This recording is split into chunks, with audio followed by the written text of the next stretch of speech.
ខួបបញ្ចប់សង្គ្រាមវៀតណាមលើកទី50ឆ្នាំនៅទីក្រុងហូជីមិញឆ្នាំ2025នេះ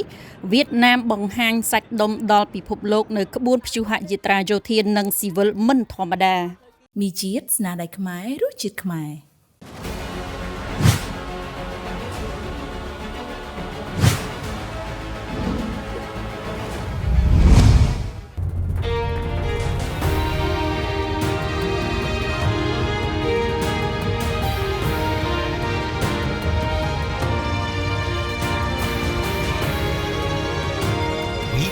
ឆ្លុះបញ្ចាំងពីឧត្តមភាព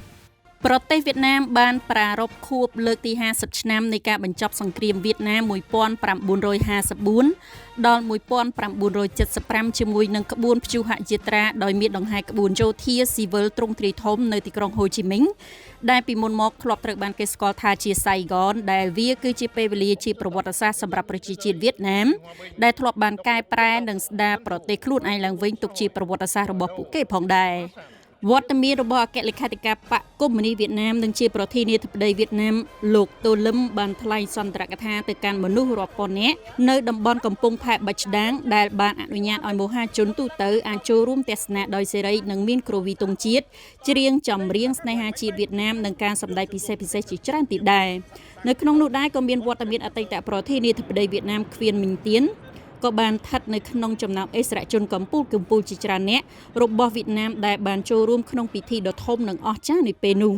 សូមរំលឹកថាថ្ងៃទី30ខែមេសាឆ្នាំ1975កងរថក្រោះវៀតណាមភាគខាងជើងដ៏មានឥទ្ធិពលបានសម្រុកចូលតាមច្រកទ្វារនៃវិមានប្រធានាធិបតីក្នុងទីក្រុងសៃហ្គនដើម្បីផ្ដួលរំលំរដ្ឋាភិបាលវៀតណាមភាគខាងត្បូង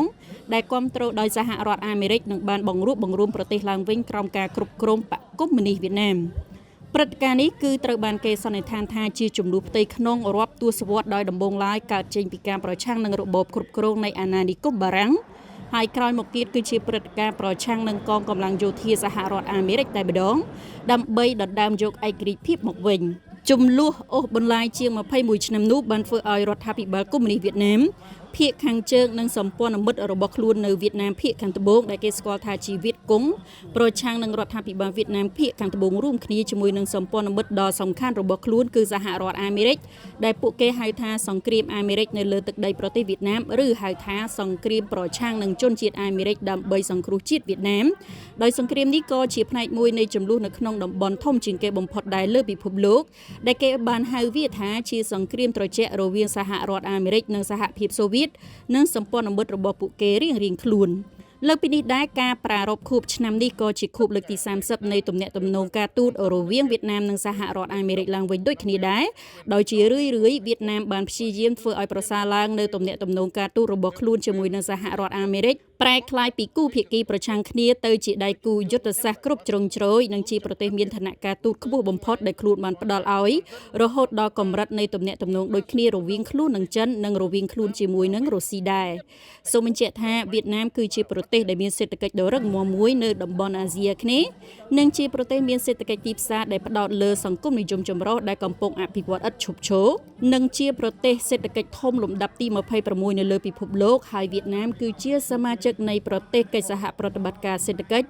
នៅក្នុងតំបន់អាស៊ីប៉ាស៊ីហ្វិកនិងស្ថិតក្នុងអង្គការពាណិជ្ជកម្មពិភពលោកផងដែរ